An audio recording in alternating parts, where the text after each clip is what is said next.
stressful. Yeah, that's definitely stressful. I was on here calling everybody a bitch yesterday. Brandon, we're gonna get to it. We just go, we got a flow here that we like to do. I didn't know BB was hurt. Yeah, BB out for a while, 80. A while. 6 to 8 weeks. 6 to 8 Ankle weeks. sprain. All right. This is a tough one. I don't even like to do this because it creates so much bullshit. But I'm gonna keep it cool. All right. Corner.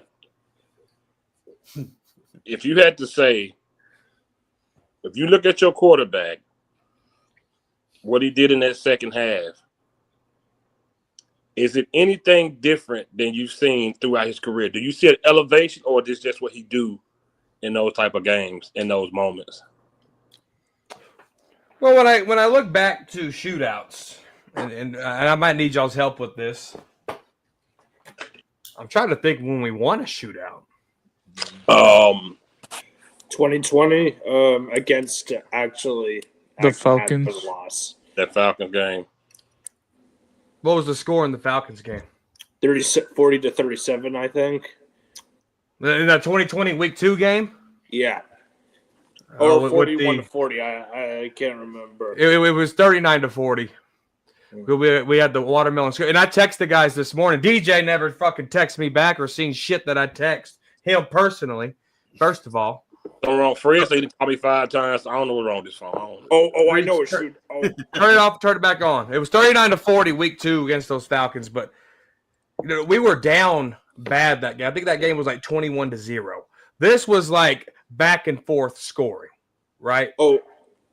I don't know if I've seen Dak Prescott mirror scoring the way he did. I get it. We had a couple of 3-and-outs in the drive. Luckily, the Giants shot themselves in the foot, and we were able to keep it, 6 to 0. But the way Dak was able to keep us, they'd score, we would score. They would score, we would score. It's almost like we've seen that against the Philadelphia Eagles, but it fell off right in the second half. This one, after that first quarter, going into the second quarter, after the pick, I guess you could say, we've seen a better version of Prescott. Now, when I talk about Prescott, when I debate people about him, I said he has to have everything perfect, and I think everybody agrees with that. But I think the level of Prescott that I seen yesterday is different from what I'm accustomed to, because I haven't seen Dak do most of the game go down there and score, or put him in the position to keep up to make the game even close. Now, the Giants help, don't get me wrong, but Dak, I mean, we won 40 to 37, whatever it was. Yeah. And I don't think I've seen that from Prescott. Okay. There was one game, I think, in 2023 that was a shootout that we won, and that was against the Seahawks. What was the score? 41 to 35 or something. I'm gonna go back and look it up. All right. Yeah, 41-35. And Cowboys were down 20 to 28 partially during that game. But the defense, I remember the defense was just allowing touchdowns left and right. But Dak, September 27th, we lost the game 31 to 38. Yeah, we lost that game. Yeah, we lost that game. I'm telling you, I've never seen Dak do this. Is what I'm. We I did guess play. what We I'm trying did to play say. the Seahawks. Remember that one game where they were picking on DeRon Bland with EK? Yeah, that's the game that I was talking about. And then he avenged himself. Game. That was a shootout. That was a shootout game. That one. Another one is when we played against the Eagles in 2022 against Minshew.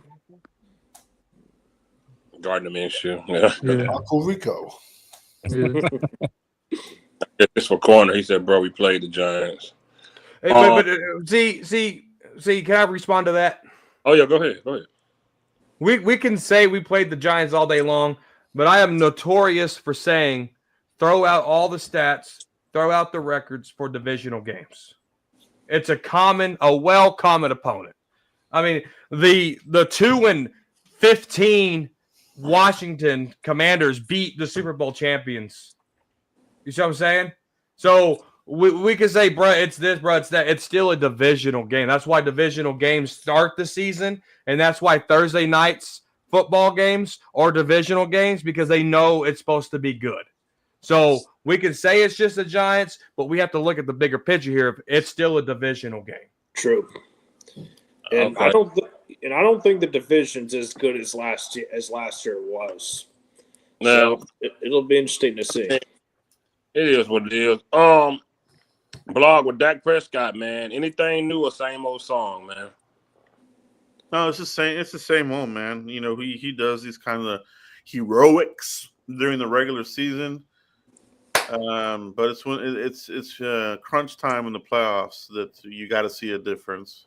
So I've seen this before. You know, it's nothing that woos me. You know what I mean, or anything like this. He does. I mean, he does this. He does his thing. He did good. But it's the playoffs that I want to see this kind of performance from. Okay. Danny Savage, without killing him, how you see anything different with Prescott performance? No, I'm not going to put the blame on him at all. I mean, he did have one INT, a couple other INTs dropped, but I mean, I'm not going to blame yesterday's game on him. Okay. We gave up 37 points. I'll go on the record now. Giants probably have the worst offensive line in the NFL besides their center. There was like dudes I never even. There was another guy, John Runyon. His dad played for Philly, but guys I've never even heard of were playing, and they were going up and down the field on us yesterday. So, okay, same old Dak. But I can't put that game on him. I'm not going to do that.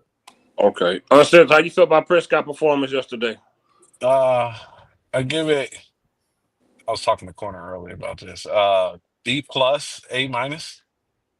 Okay. And the only reason I really brought it down because I thought he played fairly well throughout the game. Obviously, when you score 40 points, you're probably gonna get a turnover somewhere along the way. Just like what's his name? What's his Russell name's Wilson. husband? I was trying to think of Sierra. I was trying to think of her name, but Sierra missed. Oh, Sierra's husband threw an interception. When you get into those shootouts every now and again, you're going to get a pass that's going to go to the other team. That's just the nature of those shootouts. So I gave him a A minus, B plus area and the only reason I dropped it down was because I didn't feel like he was really that effective in the first two drives of the overtime. okay.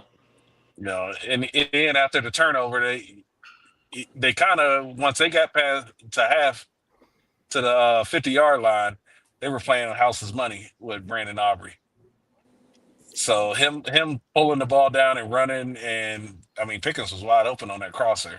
So I don't think that those two plays warranted me bringing them back up to a solid A.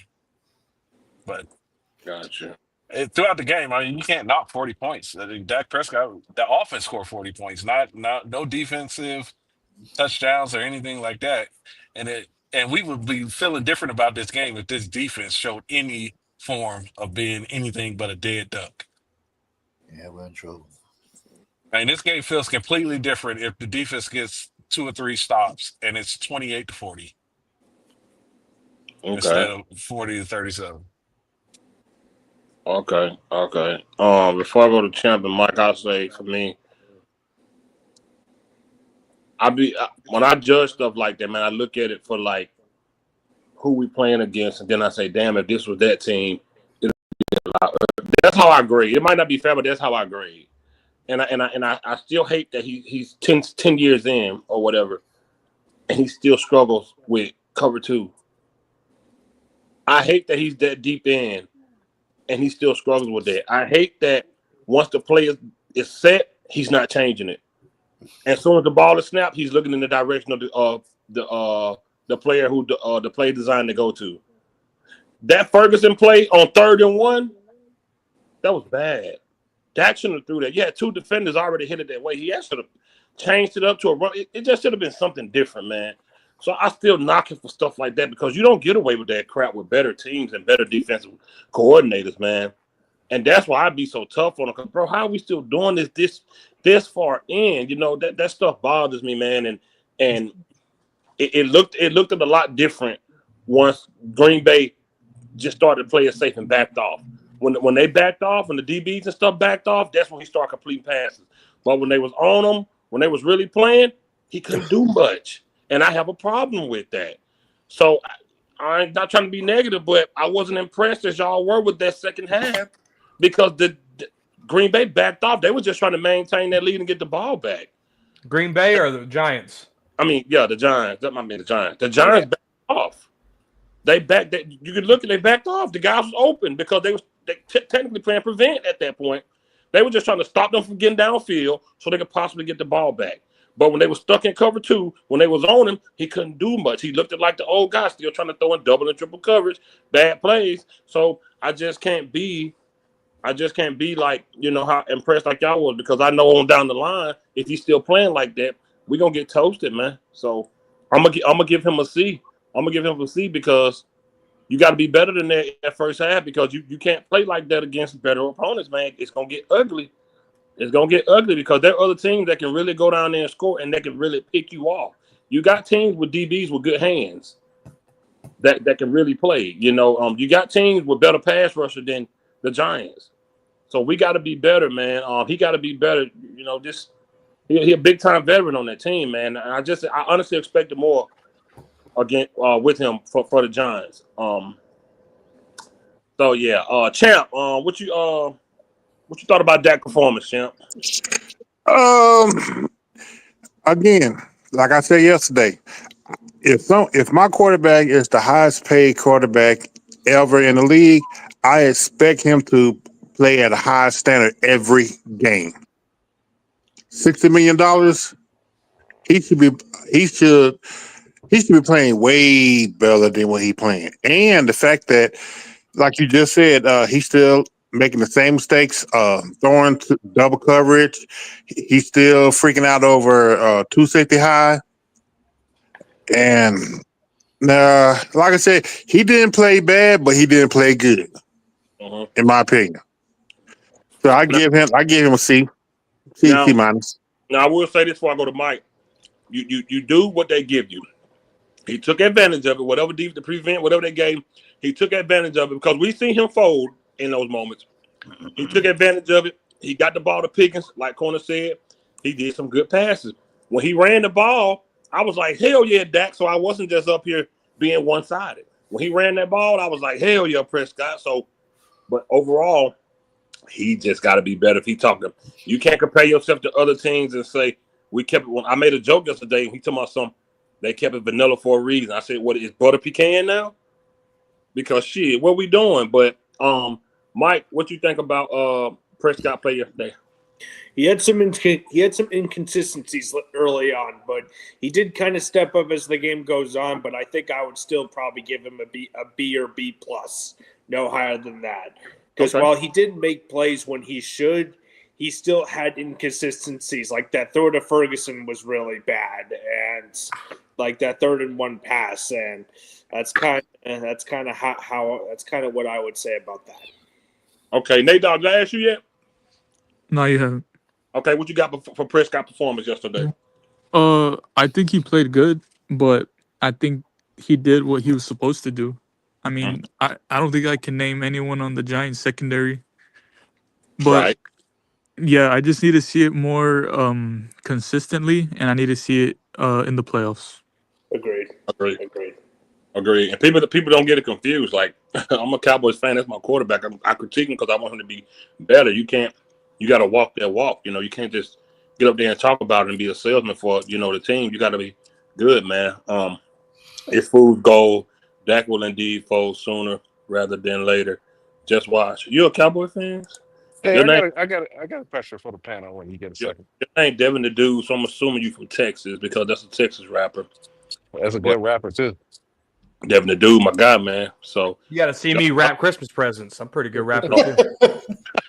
Don't say that, brother. Be positive about your team, man.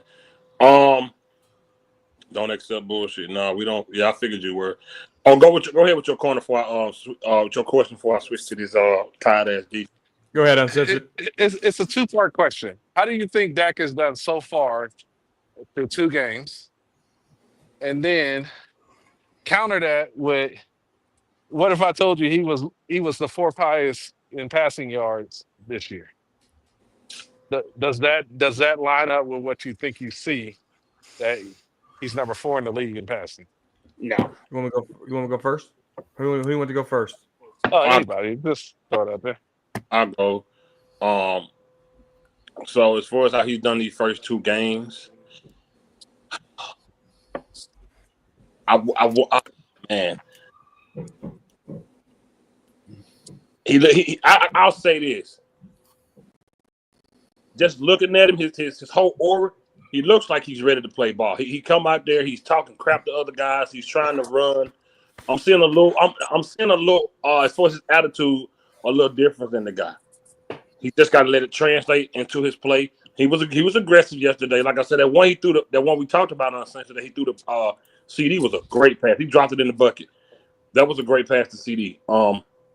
So his aura was a little different. The slimming down did help him out a little bit. He still slow as my grandma, but Yeah. you know he fast enough for what they need him to be. As far as what you say, he the what in the NFL? Fourth in yards. Fourth in yards passing. With you, it's so early. You can make that stat. I can say I'm doing great on my diet if I just started today. It's only one day, so if he's still in that top 5 by week 8, then we can have another conversation. But we 2 games in, so as of right now, I can say I'm doing good on my diet, but I want a milkshake right now. No, So basically, what I was trying to conflate it is that people are saying that Dak Prescott isn't doing A, B, C based off of their expectations, but I'm saying he's 4th in the league in passing. Does that compute with what your critique of him on the first 2 weeks? I think it's still when I mentioned that he's 4th, does that say, all right, yeah, I can see that based off of what I saw?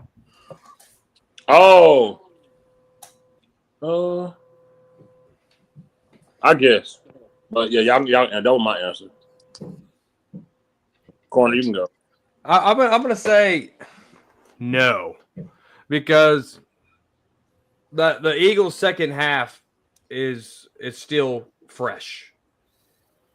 Now, overall, right now between 2 weeks, it's a solid B, and it might have been probably a D after that fresh Eagles loss, right? But I mean, you look at Dak right now, just in his stats overall, just in this game alone, even with the bad things. I mean, he was 3rd yesterday in passing yards, 2nd in quarterback grade, 2nd in passing grade, 1st in 9 big time throws, 2nd in 28 passing first downs. And his grade was, and y'all gonna hate this one, but I like this. I like this grade. 86.9 grade under pressure, and that was 2nd. So that took his grade up for me all the way at least to a solid B. So the reason why he's 4th in passing is because his performance yesterday only. Okay, so pretty much like I said, sample size. Okay. Anybody else want to answer that question before we move on? Who the top 3 in the NFL? In quarterbacks? Yeah. Josh Allen, Loser. Joe Burrow, and Lamar Jackson. Loser. Yeah. All losers. And nobody else want to answer that question before we move on? Mike Nolan, our defense coordinator. That's funny. All right. So I mean, real quick, and I'll just jump. I mean, I don't know what, but it seemed like in the 4th quarter, the Giants just switched to playing their corners 12 yards off the ball. And even the Giant fans were killing the Giants over that. They were like, what the fuck are these guys, excuse my language, like, what are these guys doing? They just they went into the prevent, but with 15 minutes left into the game and the 10-minute halftime. Or overtime or 8-minute, whatever it was. They didn't want to give up. They didn't want to give up nothing over the top. They didn't want to give up nothing deep. I mean, I'll just pick you apart. If you're going to play 12 yards off the ball, 10 yards, you're going to get picked apart. They took advantage of it. The Cowboys took advantage of it. We're going to go to this sorry ass, Eberflus ass getting fired the week of Thanksgiving ass defense. Man, listen. And I'm gonna start from the back, bro. We gotta have two of the worst free safety, strong safety in the league, bro. Malik Hooker and Dono are terrible. They are fucking terrible. When was the last time we put some effort in drafting a good safety? I don't even know. When was the last time, y'all? Y'all know? Blog. Williams. I don't know. Roy Williams. Brock Marion. Jesus Christ, it's been that long? Yeah. Damn. Yeah, Brock Marion, I'd say. Brock Marion. Okay, so that every week we've been saying this for years. Malik Hooker just don't know how to be in position. He doesn't know how to be in position. These safeties are so ass, bro. There's no reason. Okay, and as a defensive coordinator, you see Diggs is struggling. Give him some help, you jackwad. Are you for real? He's struggling. Diggs was struggling from the jump. Malik Napier was having a ball with this dude, bro. To the point where Diggs stopped following him. He stopped following him because he was getting cooked so bad. Listen, man.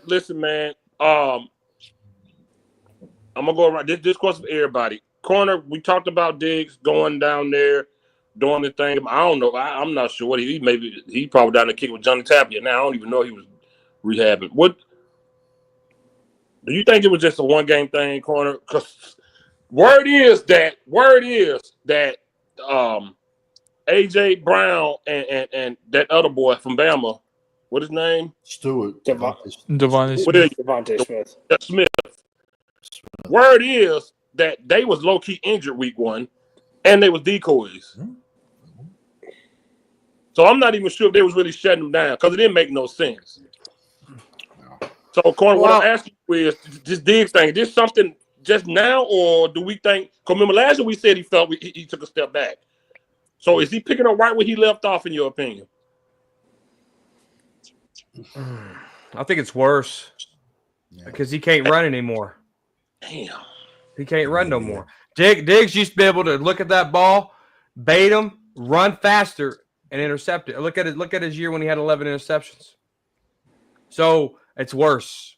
It's worse. And I don't know if it's from all the rehab, if he didn't practice, and because he just got off pup fucking 3 weeks ago, right? Yeah. So I don't know. I don't know what it is, but right now it looks worse for Trayvon Diggs. And Mike is onto something. This is probably Trayvon Diggs last year, and I think everybody knows it, including him. Agree. It's like I just think it might also be kind of a mental thing on Trayvon's parts. They said 2002. Nate Dogg, man, what you think about Diggs, man? You think he's taking a bigger step back, bro, or you think he just had a bad game? No, it's definitely a step back. I mean, last week I did give him some credit, but then like Savage was saying, Eagles receivers were basically just decoys. Like they weren't trying to push the ball downfield against us last week. And this past yesterday, that's what they were doing basically the whole game. Russell Wilson was the best deep ball quarterback, I want to say, and he showed it. And so, yeah, I think Diggs major step back. Okay, and his name is Sierra Husband, by the way. Oh yeah. Blog, man, I know you said Diggs was your boy, man. What happened yesterday? I think he's still in like kind of a little bit of a ramp up period. Didn't play in the preseason. Didn't do anything in training camp. Just working out, right? So I think he's ramping up. I think he'll be okay. But I do think that he probably has lost a little bit of a step here with his injuries. That happens with all these ACL injuries, right? So there's that to it. But I still take him over almost all the corners on the team right now. outside of Bland. So I think he'll be okay. Now, if we get midway through the season and it's still the same deal, still getting torched, then I'll revisit it and be like, okay, yeah, that's official. Okay. So you don't think yesterday is what we'll get all season? You don't think it'll be that bad for a full season? No, I don't think it'll be that the whole season. It better not be. If it is, then he's like washed pretty much. He's maybe he just needs an interception to get it going. True. My only issue with him, but every time he was running from behind, it wasn't never close. That was my issue with him. It wasn't never close with him yesterday. He was always running behind, and he'll look at somebody else. Danny Savage, what you got on Diggs, man? I know it's theoretical. If a guy's getting burnt, you're supposed to give him help. But you shouldn't have to do that to $100 million corner. $100 million corner should be a shutdown corner. And it's no longer Diggs Island, man. He got his paycheck, and I think this is probably last year in Dallas, but like next year, we're screwed, man. There's so many effing holes. Where do you just throw fucking darts? Excuse my language. You can look around, and there's a million holes. But then also, too, just to get like I'm both sides of the coin type of guy, maybe if there was a pass rush, our horrendous DBs would have looked a little better yesterday. So I don't know. That Diggs Island has been flooded. Goddamn. Uncensored, man. What you got for Trayvon, bro? I think he's done, man. I think and I agree. It's mostly what Corner said. His speed and his closeout speed was the key. Where he would bait him, close out that speed and get the interception. And I think that speed is gone. And he's still got eyes in the backfield.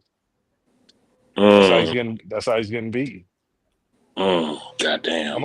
I'll rewatch the game and let you know a little bit more on Freaky Friday or whatever. But do that. Let me know. Chan, what you got for Diggs, man? Man, you got to go back 2 years ago when he was struggling. Maybe 3 years ago. Remember when he first got the ACL in practice, when he came back, he wasn't the same. And then last year, to me, he was playing the same way he was this year. And now it just got worse. Hey, man. And I'm thinking it's probably half of it mental, and a lot of this is technique as well too. His technique has fallen off. But let me ask y'all this, and I'm asking y'all because I like to get knowledge from other people when I don't know. Would mentally not being that wouldn't affect your speed though, right? Nah.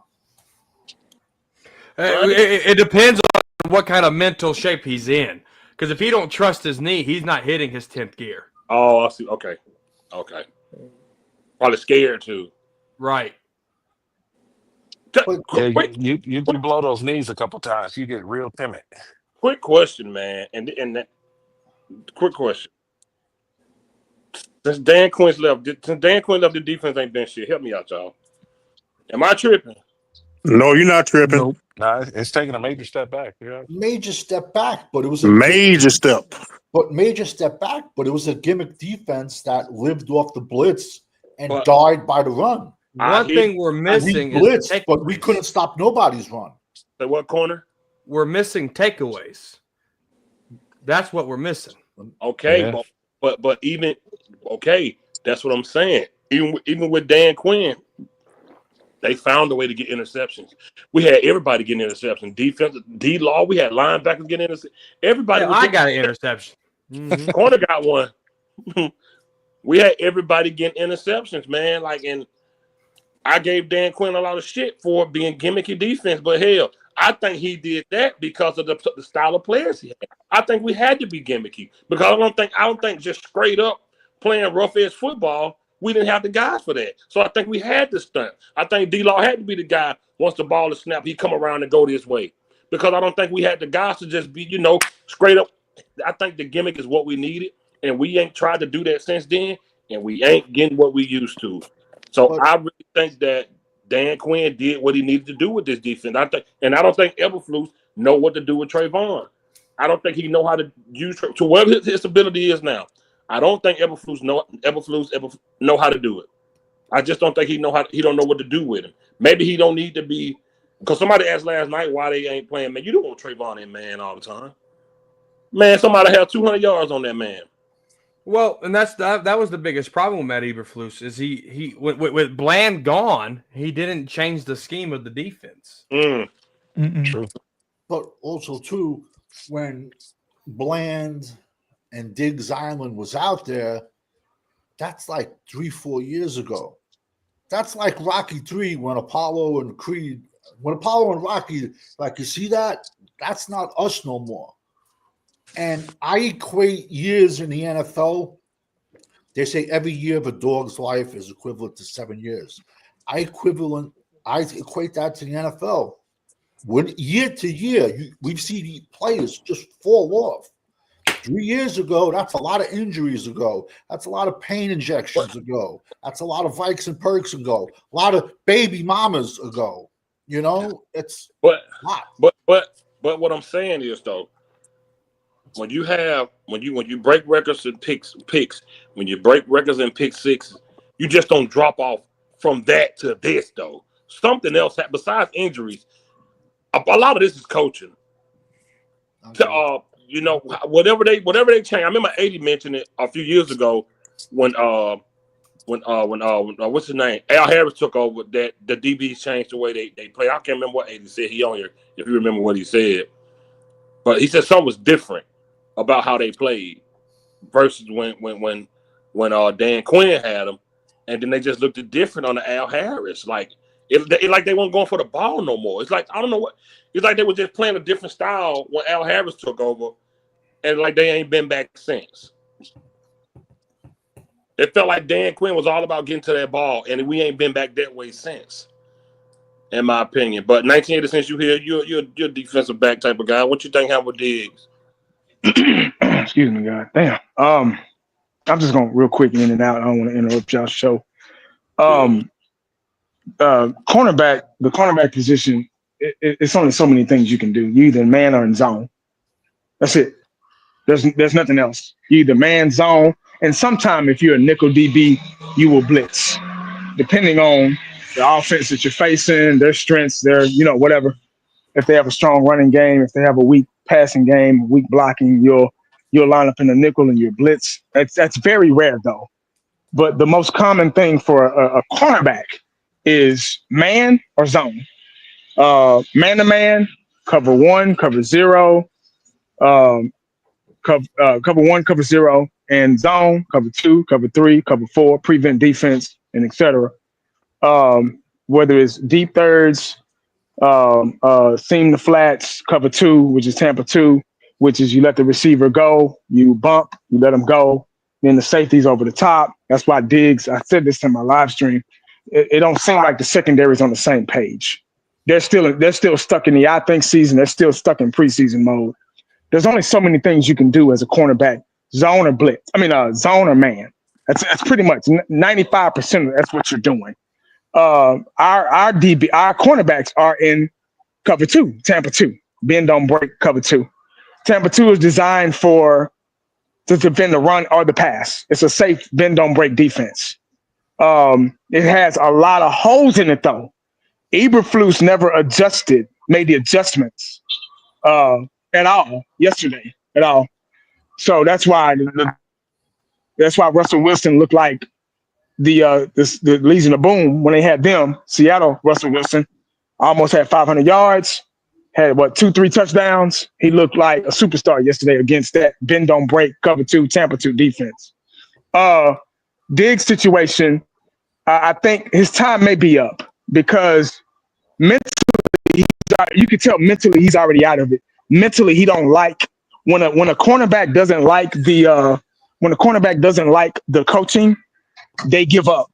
They do just enough to stay on the team, and they do just enough to make it look like they're doing something. So you can tell mentally Diggs is already checked out. He's already checked out mentally. He's still probably okay corner, but he's already checked out because for one, he was on that Michael Parsons train.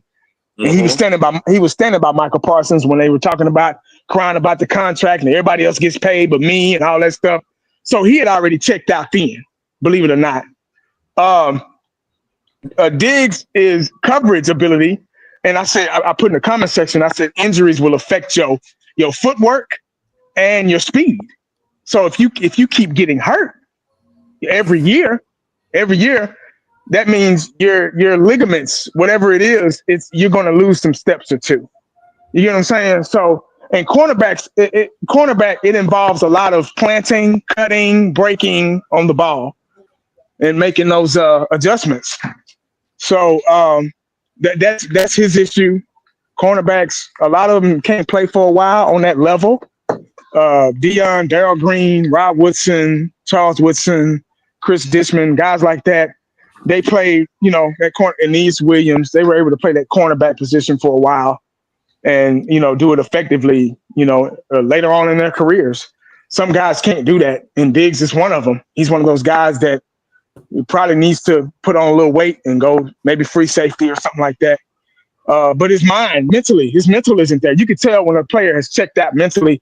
He got other shit on his mind, like Savage just brought up the baby mama stuff and all that crap. When you're outside, when your outside life overrides your NFL career, you've already checked out. And that's all I got, man. I got to get out of here. Okay. Corner, I really didn't see a lot from your linebackers. Did you see anything good yesterday? Man, well, it was hard to see the linebacker when Russell Wilson's throwing 40 yards down the field. One of the things, and I know 1980 brought up cover 2 and Tampa 2.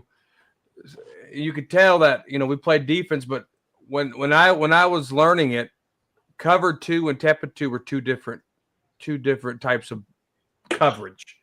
Because how I learned Tampa 2, you got the two high safeties, the middle's always going to be open. But for the cover 2, what Matt Eberflus was running, you notice Jack Sanborn had to take those tight ends up the seam. In cover 2, they don't do that. But in Tampa 2, they don't do that. But in cover 2, they do. And so that I don't think Jack Sanborn is equipped to do that, to carry a tight end. Mm-hmm. I would have put Kenneth Murray, who's longer and faster, against that tight end in that cover 2 situation. Okay.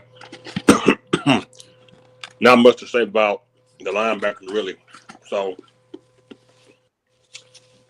let's go on to the reason why Corner wanted to shank me yesterday. Y'all listen. Y'all listen. Man. This damn defensive front, y'all. I ain't gonna lie.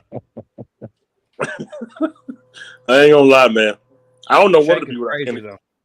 It is crazy. I ain't gonna flex. I don't know what it'll be without Kenny Clark, man. I don't know what they would do. He said move Diggs to free safety. That shit. He the dude that go in the business for himself that don't want to tackle? No way. Hell no. He said, "Oh no, here we go." No, we're cool. It's cool. What we gonna talk about it? One of my problems is, and although he's not on the field, I'm still gonna say Miles should not be on this damn team. Inactive, he shouldn't be there. It's ridiculous. It's ridiculous for that dude to still be on this damn roster. We are gonna have big trouble getting to the quarterback. We're gonna have big trouble getting to the quarterback. Hawaiian punch, Toa. That dude is he's gonna play a lot. That's not good. And exactly. And this is my point. Big plays yesterday. Vince Bench. He was big play yesterday. I'm glad you put that in the Solomon Thomas on 3 back to back. Got big stuff. They was pairing Solomon Thomas, Toa, Kenny Clark, Toa, more than they was pairing either one of those guys with Osa yesterday. Now, I'm not the smartest man when it comes to cap space and all that other shit. But he got a nice size portion of this damn check. And I just want to know why the hell that your best defensive tackle, quote unquote, for a lot of people, wasn't on that field on 3 back-to-back big stops. I want to know why the hell this man hadn't given me a single solo tackle yet in 2 damn games. Not one. I have a big problem with that. They said this dude was the man. They paid him like he was the man. I don't understand how this rookie is getting more PT than Osa was. Big dude was out there balling yesterday. Osa was on the bench. It was so many times we was on this live, and I was like, uncensored, where's 97? On the bench. I see 93. I see the other 90. I'm like, what the hell is 97? On the damn bench. Is something wrong with him, or they just don't trust him to get the penetration they need? Is they saying he's too small? Because they are other guys are bigger than him. I don't know what the hell he said. Micah Parsons made Osa. Hey, man, I don't know. But what I'm saying is, and I'm not saying I'm saying this because when other people get paid, we go at them too. If you paid this man, play this man. Let him get them damn reps. Maybe he'll get better. But as of right now, this shit just ain't looking good as far as him for me. And like I've been consistent about him since we had him. I've been consistent about him since we had him. But to go on corner, some you liked and some you didn't like, or you don't like about our defensive front. So I think to answer your question, you probably won't like this answer. I think Matt Eberflus went with the hot hand, which that was Solomon Thomas. I thought Solomon Thomas was the hot hand over Osa in that game. So that's why I think Osa was more on the sideline in that case because, Kenny Clark, Solomon Thomas was good. Now, another positive I will say, I talked about this guy on Talking Crazy, Reddy Stewart. We picked him up on waiver wire from Chicago. I thought he made a couple of plays coming in here off the waiver wire. He kind of showed me what he did in the preseason of Chicago, and that kind of translated over here. But his run pursuit, his looking, I think there's some promise there in Reddy Stewart, and I can see why they picked him up off the waiver wire. But those would be my 2 positives: the Solomon Thomas. I guess there'd be 3: Solomon Thomas, Kenny Clark, and Reddy Stewart. Okay. Nate Dogg, what you got for the defensive front, man? What you think about him? I'll say Kenny Clark is probably the best player on the D line, and maybe Houston, because I know in the game he got home early, and then I didn't really see him for the rest of the game. But honestly, I think right now, our weakest position group on the D line is probably our DNs. Ezuraku, Williams, and Fowler were just getting their lunch ate yesterday, and that's just sad because going into the season we were saying our DTs are the weakest, and I think the defensive ends are the weak point. Okay. Blog, man, what you think about this defensive front, man? It's subpar, bro. It's not good at all. It's average at the very best. Feels below average. But it's the Cowboys. They put themselves in this position, man. They're McClay, McBust. He's not a good talent evaluator when it comes to linemen. That might be his weakest spot. Like they draft guys. They've thrown picks at defensive tackle over the years. None of them have worked out. That's probably why they don't draft them. They don't know what the hell they don't know what they're looking for. I don't know if it's the scouts. They don't. There's a disconnect here. Same with the edge guys. Look at Ezeraku, all the high P guy. He's too small, bro. He's a 3-4 outside linebacker, Yeah. and he's a, you know what I mean. Like, now if we switch to 3-4, I think he could shine. But as an edge, putting them out, nah, bro. He's gonna be getting ate up, dude. It ain't gonna work there, man. We're gonna be. We're gonna go 3 seasons in with this guy and be like, this is the year and this and that. Like, and it never happens, bro. You know what I mean? Like, this team, they waste a lot of time trying to hope that somebody will develop into something, dude. Like, to me, you either have it out the gate or you don't. We don't have time to develop people, and and they're proud about drafting, develop what, bro?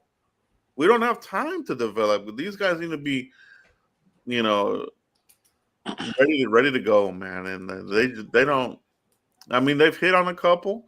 You know, that they hit on Parsons, but that was a high ass pick, right? Yeah.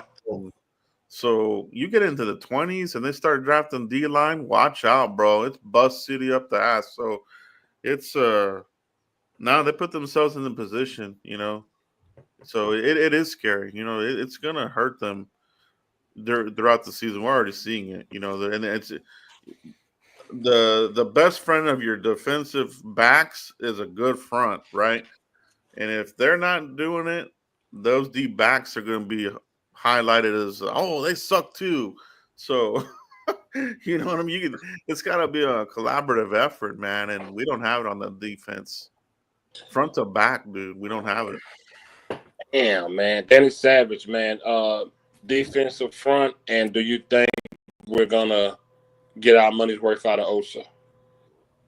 I said it from day one. Osa was just, I felt bad for him his rookie year because they played him like in every preseason game and then every regular season game and then one or two playoff games. That was the only year I saw anything out of him. After that, he was just a guy to me. To give him $100 million, I wouldn't have done it, but that's just me. But our front four was so bad. I mean, Rudy from Notre Dame could start on Dallas. Let's be honest, man. It's I mean, and like, I know we were not harsh. We were saying the truth about our corners, but we could have had Dion and Woodson out there yesterday. And, you know, you give a guy 10 seconds, you know, you can only cover a guy so long before he's going to get open. But just getting back, I know Quinn, when he was in Dallas, you know, he played with what he had. But I just find it funny that he's in Washington now, and every single one of his defensive tackles is 330 pounds plus. So maybe he's thinking that defense that he had ran with Dallas, maybe he's not, you know, was it the greatest in the world? You got the takeaways, but we're going to go back to Pop Warner football. If you can't stop the run, you know, or they're going to have to get creative with blitzing, man, because I think that's going to be the only way we're going to get to the quarterback this season. Mm-hmm. Yep. Okay. Champ, man, the defensive front, brother, what we got going on? I just commented. I said D line is horse shit. Really.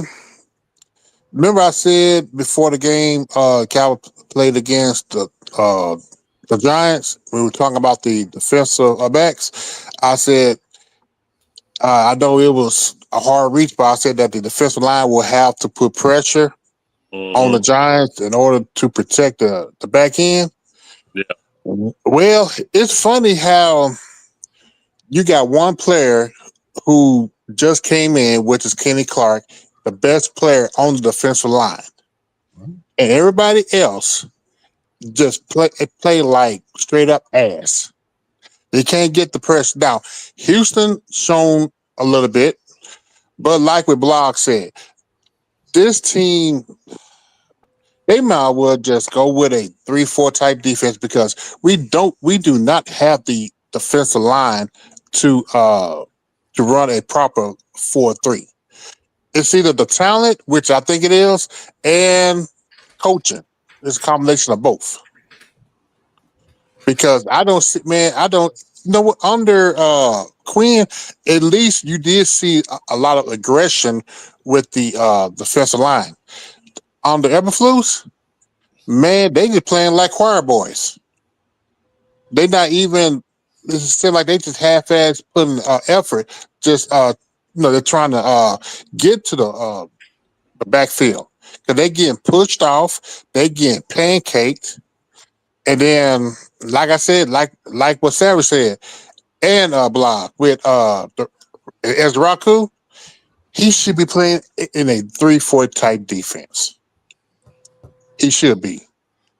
And you see they desperate picking up what's that fool name?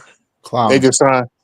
Clown. We're gonna get to that. We're gonna get to that. Yeah, but I would say they just signed him. I mean, they desperate now because they know that they don't have no answer to for a pass rush. And really, you got to look at the coaching staff for that on that. You have to. Okay. Mike, what you think about this defensive front? Mike's still there. He on mute too. He on mute too. All right, we're gonna go ahead and go to this. You there, Mike? Oh, Spencer, you ready now? Yeah, I'm back. All right, cool. Give me your take on the defensive front, bro. Outside of Clark and Thomas, nobody else is really impressing me at all. This defensive line, especially on the ends, is terrible. I think teams are going to realize that they can run around the outside and that they can pass all over this team because they're not going to give any pressure from any of the edges. I don't think that you have the size that's needed to run a 3-4 up the middle. I'm pretty sure, and I'll let Savage go over the measurements, but I think you need a defensive tackle, nose guard that's like 360 or something like that to run a 3-4.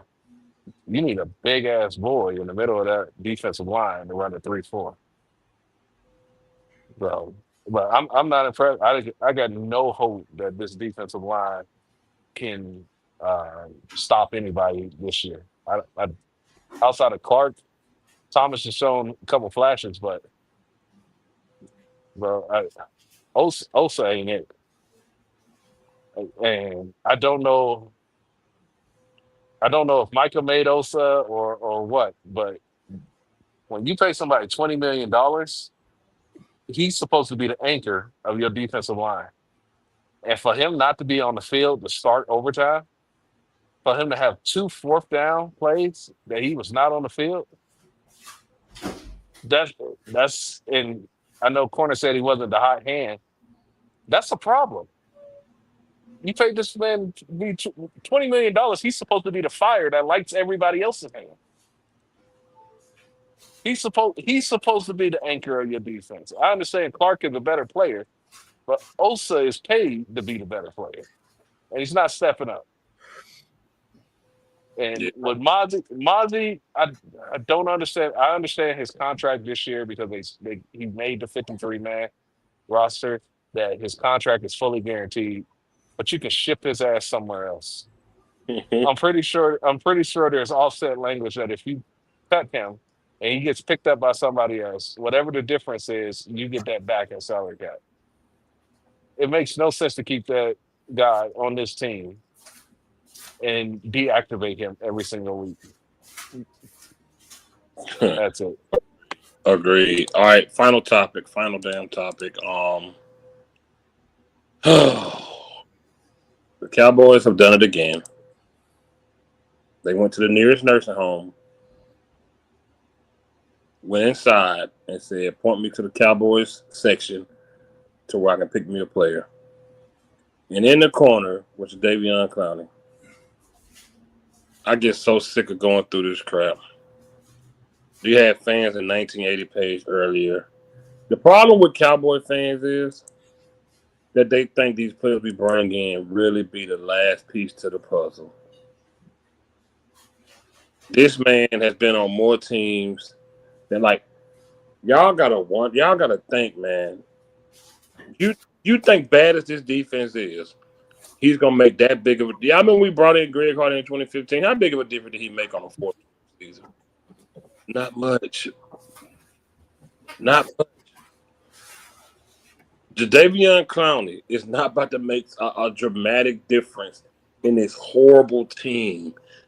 Uncensored always talk about this. You cannot build with these 1 year, 2 year guys. You bring in guys that are still good at their job when you're 1 or 2 players away. The Rams did it. We always bring in these guys as if they're about to fix the damn problem that we create, and then we panic and we find somebody that's at the house with their feet kicked up in a dirty ass tank top watching The Walking Dead. And you ask, like, that's our damn problem. That's what we do. That's a very specific situation, Fifth. Say what? That's very specific, Fifth. Yeah, I know. Jason Garrett was on the phone with Tavon Austin and asked him, "Are you healthy?" The fuck you mean? Is he healthy? Y'all already signed him. Yeah, what do you mean? Are you healthy? It's ridiculous, bro. That's what we do. We go to the nursing home. We go shopping in they bin, bro. We bring these guys out. But I ain't gonna talk too long because we're gonna get off here. Savage, what's your take on Jadeveon Clowney coming to this team, and what impact will he have in helping this team? I mean, it's gonna take 4 to 5 weeks for him to even get in football shape. He said he playing Sunday. Yeah, he's gonna play. He's gonna be playing, I'd say, third downs. He sucks versus the run. He always has. Listen, he lived off that one play at South Carolina, but then I also think he got drafted into the wrong defense. Texans drafted him, and the Texans were running a 3-4. And they tried making him an outside linebacker in a 3-4, which he's not. He's a prototypical 4-3 defensive end. But comparing the contracts that he has gotten of $10, $15 million a year, I think it was a base of 3, when Uncensored would know, base of 3, where I think a max of $6 million. 3.5 base, max 6. I don't have a problem with that. Do I think he's going to help us? No, because I mean, at this point, he's going to be in my opinion, a third down pass rusher. That's it. But Jerry has to this is the Jerry this is the Jerry Jones smoke and mirrors, bro. You know, getting people, like you said, off the couch, man. So he can say at the end of the season, you know, when we're picking in the top 10, but I did this, but I did that. Mm-hmm. That's it. Right. If you would have got Clowney 6-7 years ago, maybe he might have made a difference, but I never was a huge fan of the guy.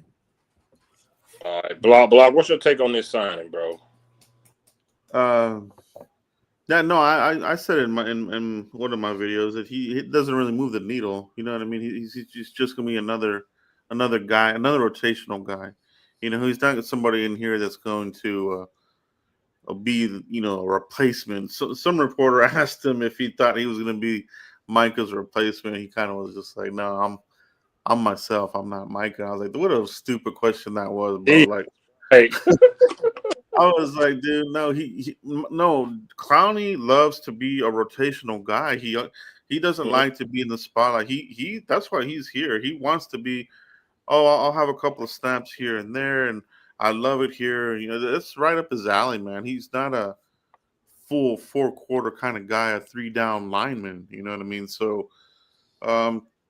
will he help? I mean, he'll probably be better than what you have in Fowler. I don't know why they brought back Fowler. I mean, I was not a fan of him, man. But no, it's like Danny said. It's just smoke and mirrors. This is what the Cowboys.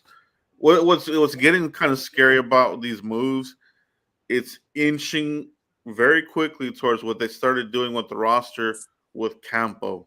You know, doing these kind of like weird deals and recognition and real shitty free agent signings and whiffing on a lot of draft picks. Like we're almost there, dude. So well, they're gonna have to shake it up, man. They're gonna have to do another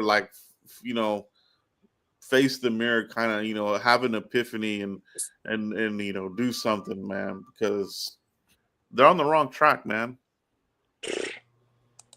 Man, God, it hurts too. Champ, what you think of bringing in Clowney, man? Wonk, wonk, wonk, wonk. Man, you know what? If they were like Savage said, if they were like maybe 6 years ago, put him on one side and D Law the other side, may have been good. But that ship sailed a long time ago. Man, it just damn, I can't even talk right, man. It's all I would have been said. Until Jerry Jones hire a real GM, this is what we're gonna get. This is what we're gonna continue to get. They go into the Goodwill free agency and pick up the first trash thing they get because they can afford it. He passed his prime, like Blog said. He just gonna be a situational third down. That's not gonna put a band-aid on a damn bullet wound. The team, I mean, it is what it is, man. I mean, if anybody get upset, which I kind of did last week and yesterday, thinking that this team had did it like they always do. They wheel us in, then they let us down like pallbearers. The team won't suck this year. And we might well just get ready for a top 5 pick. Yeah, it's not going to get any better. It's not. It sucked, man. It sucked. Nate Dogg, what you think about the Clowney signing? I don't expect anything from Clowney. I think he's just here for a check. I would maybe get the signing if we had like 2 monster DNs and they just wanted like depth. Yeah. But I think I'd rather sign like a safety. I think Justin Simmons is still out there. Yeah, these 1-year deals, they're not. You can't build a roster like that. Like I know other teams do 1-year deals, but they don't have the one. They have the 1-year deals as depth, and for us, the 1-year deals are starters. And you can't build a damn roster like that. That's the truth. The way they pick players bugs the hell out of me. Like they literally go in the DVD bin. They pick up Betamax. They pick up 3 Ninjas. That's a classic. Don't want it. 3 Ninjas Kickback. That's a classic. Don't want it. 3 Ninjas. Noon at Mega Mountain. Let's get that one. Like the worst one of the worst series out the damn movie. Like they terrible with it, bro. They put all the good ones back and get the trash shit. That's how they shop. They go in that DVD bin and pick the worst 3 Ninjas that they made. They don't get 1 or 2. With Rocky and Emily, they get fucking High Noon at Mega Mountain. Some bullshit that came out with Hulk Hogan in it. The fuck? Seriously. Yeah. Damn, that shit, man, this shit pisses me off, bro. We never have a team. They always go get these 1-year guys that you can't build a young roster around. These guys come here to get a check. Clowney ain't thinking about no Super Bowl. Could care less. He was at the house on the couch. He want a check. He didn't sign with them last week. He was like, think somebody else gonna call his ass, and like, man, you know what? I don't make that call, man. I think everybody on the panel missed the biggest flaw in the Clowney sign. I was going to say he is a progress stopper. Does anybody on this panel think the Cowboys are going to do anything this year? No. Hell no. You signed this guy for 1 year. It is a waste of a roster spot. You get somebody in here that you can get real-time game reps and hope that they can develop over the course of the season. Clowney is going to come in and take those reps away from a player that you have under a 3, 4, 5-year contract. Now, Clowney is getting those critical reps instead of the player that you want to develop. You bring in a player like Clowney for, like Nate Dogg said, for depth towards the end. And when you think you're about to make a playoff run, this team is not positioned or ready, coaching-wise or personnel-wise, to make a run for the playoffs. So why bring in somebody that's not going to be here next year when you're only going to win 7 games max? It's just stopping the development. Let Ezra Raku get his ass kicked for the year. There's no difference. He's so small. I'm gonna let you go, Savage. But to your point, like you said, winning 7 games. That's why I'm okay with not letting Overshown suit up at all. Exactly. Yeah. I'm okay with that. Or Rebel. I'm 100% leave them. Overshown need all the man. No way, man. Whatever they put in Wolverine things, put that in his knee, man. Put that in them knees. Go ahead, Savage. Antimania. Yeah. Also think Clowney only getting the 3.5 with a max of 6. That shows you what that was his best offer. Oh, so yeah, absolutely. So that shows you what also the other 31 NFL teams think of Clowney. So not only does Dallas get 1-year players on 1-year contracts, we do the same thing with our defensive coordinator. We can all agree. I mean, at least my opinion, Eberflus is going to be gone next year. So now next year is going to be year 4 with our 4th different defensive coordinator. How can you go to okay, I'm going to break it down to the simplest analogy. It's like you going through a divorce. You got the house. Billy ain't doing it?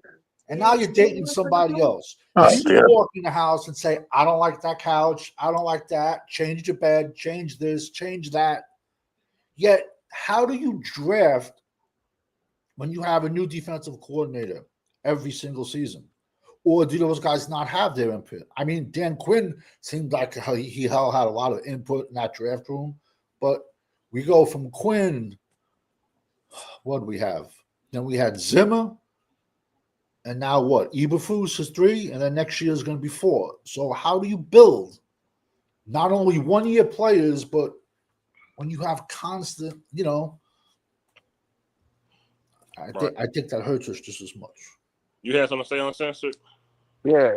Do y'all think that 3.5 was the initial offer when he first came? Or do you think that was a secondary offer to get him to sign? I think it was the same. He just thought he was going to get something else.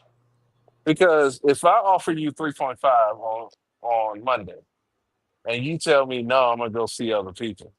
When you come with your tail tucked, knocking on the door because nobody else want to talk to you, I'm gonna drop that shit down. Yeah, dropping it.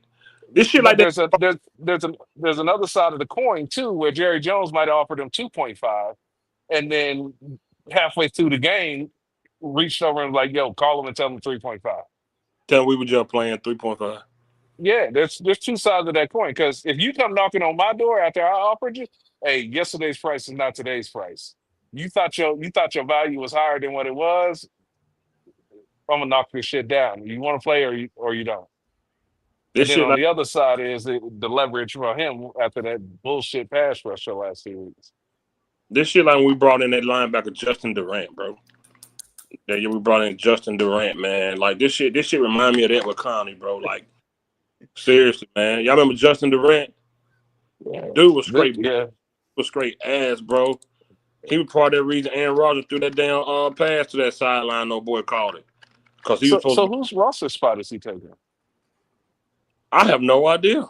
That's a good question. Also, I have no idea. Put also on injury reserve. Donovan, Can you put hurt feelings as listed on injury reserve? Donovan Izaraku, every time I see him, he on the damn ground. On the ground? He's on the ground every time I see him. He's so small. I don't know if that's going to work unless he plan on putting 25 pounds on next year. He has crazy long arms, man. Crazy long arms. Yo, Fifth. We just played the worst tackle combination that we're going to play all year. And he got it put on his ass. Every other team got better tackles than New York. The only thing I don't know if he can get a sack this year. That's not a good thing that Clowney said. He said the only thing I like Clowney said is, man, Jerry spoiled these players. No, that's why he there. And then after the game, fucking Scotty Too Hottie gonna say when James Slater asked him about the Clowney signing, he didn't even know. This fucking snot turd gonna say, well, if Jerry did, then that's good for the Cowboys. What do you mean, fool? And then he talked about crying. Then he talked about crying again. He said he ain't gonna tell her. He said he ain't gonna tell us what Dak whispered to him because he might start crying. You know, I'm sitting No, there. he stopped. He He really cried in said the that? locker room. He Yes, Yeah, cried in the locker room. Y'all didn't see because that he clip? got the game ball yesterday. He Yeah, he did say started that. crying in the locker room. He said he's not gonna say what Dak whispered in his ear because he might start crying. No, he Stop. Are you actually I serious? swear to no. God. Well, There is his a dad was a video clip crier, of right? him. It's a video clip of him actually crying in the locker room. When they gave him the game ball, he broke down in tears. I'm dead serious, Savage. Dak whispered something in his ear after the game. He said he's not gonna mention because he might start crying. Fuck this Yeah, dude, his man. dad was emotional for him with that. Marty Cries was every emotional. week. This man cry every week, bro. Yeah, he's gonna. He cried for has to get preseason IVs. game. He cried for the first week. He cried for the first win. Dehydration. He cried for the preseason, bro. He needs TRT or some SoFi shit. Stadium. He walked in SoFi Stadium, he teared up. For what? Yo, unapologetically P. The reason your last comment that Fifth highlighted. This is the reason why Chris Canty said that it felt like winning the Super Bowl every single day in Dallas. That's what Chris Jerry, Candy. he said that winning the Super Bowl in New York didn't even feel the same as being in Dallas every single day felt better than winning the Super Bowl in New York. That's a fucking problem. These dudes haven't earned anything. The rookies shouldn't even get a star on their helmet until they earn it. It should be a blank helmet. Put how it their ass used to out there be. with a fucking white helmet with nothing on it. You don't earn. You got to earn your colors. You got to earn your star. Put their ass out there with a white helmet on and let the veterans knock their ass around. This man cry over anything. God forbid we win a playoff game. He gonna be on the floor wailing like a baby. Yeah, he's gonna need 2 IVs. The man said he didn't want to repeat what Dak told him because he might start crying, y'all. What the type of coach is this, man? Dude, bro. I can't deal with Schottenheimer, bro. Why is you crying going to SoFi Stadium in the preseason game? He looked so overwhelmed yesterday during the game. No, he was. Eyes wide. Did you see his board to cover his face? Oh, yeah. It's like this fucking big, man. Like a binder. Dude, it's bigger than. we got some bad games coming up, man, and I just know, bro, that defensive front, Clowney ain't enough. Clowney ain't enough to fix what's going on up there, bro. I'm sorry. I know nobody want to hold Osa feet to the fire, but I'm gonna do it. I'm gonna do it. Savage. How many plays do you think that they practiced during a week? Honestly, you mean hitting or even like? No. Like that? game plan wise. Like these are the plays we're gonna run during the game. What do you say about 20 on offense? Yeah, I'd say they would do that on Thursdays. I would. So what the fuck do they got this big ass menu board in front of themselves for 20 fucking plays? He said that. I've never I've never seen one understood why that they big. got these massive fucking call sheets when you only got so many formations you can run. And you only got so many plays that you practice. What the fuck is all on it? The quarterback can put the whole fucking playbook on his wrist. On his wrist, absolutely. And they got these big ass fucking Denny's menus in front of the coach. It doesn't make sense to me. Yeah, what a game at this weekend? It's in Chicago. Game in Chi-Town this week. Chi-Town. Hey, don't sleep on Chicago, man. Go get some Harold's chicken up there. Go to O Block. Yeah, they got Chicago this week. They got who that quarterback throwing out some one-liners every now and again. They don't know what O Block is.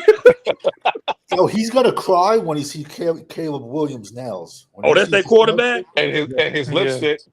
He's gonna cry. That fucking pink lipstick that he wears. Weird fucking man. Do they got any good? Do they got a good running back up there? They got good receivers. Yeah, their receivers are good, but Caleb is trash. Back in 2016, he was number 17 up there. He was good.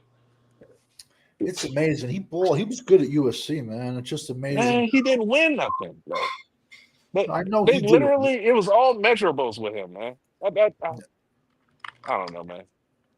All right. I think I'm more critical on college quarterbacks than a lot of people, man. No, it's the biggest bust rate. No, I hear you. That's his name, Ashton Jeffrey. That was that boy name. Alshon Jeffries. He was decent back in the day. With the Eagles, no? That's who he played with? Eagles and Bears, I think. Yeah, I think he started with the Eagles. No, the Bears drafted him in 2012. Oh, the Bears. They Yeah, got I know Kyle. They have a good he backup. definitely played for the Eagles. I They liked have it. I liked him when we would. We smoked that in 2016, but he was decent. So y'all get him a chance to win this weekend. I'm not going live any this weekend. I'll be out of town this weekend. What time game? Chef's going live. Somebody go live. Depend what time the game is. I'm gonna have. Yeah. I'm gonna be on the beach with some titties in my face. I'll go live. So, I'm going live, dude. If I go live, it'll be close to 4:00. What time the game is? I have no idea. actually, sure- Chef, I think 3. what I need you to do is go live and then pass it over to me. I will. Yeah, go live, set your stream up, and then I'll do a stream, and then you just pass it over to me. I'll do it. Well, you must got some $40 lined up. That way I don't have to I don't have to buy the premium for just one stream. Yeah, no, I ain't got no $40. I better start listening to Corner. But I'll definitely be on the beach this weekend for sure. The question is, do you tip? Just straight 40? Straight 40. No tip, no taxes, man. See, I finally got him to admit it. Y'all see that? You see how he is? You understand that? I think you give our roses and 40. Oh, no. Like the Bachelor?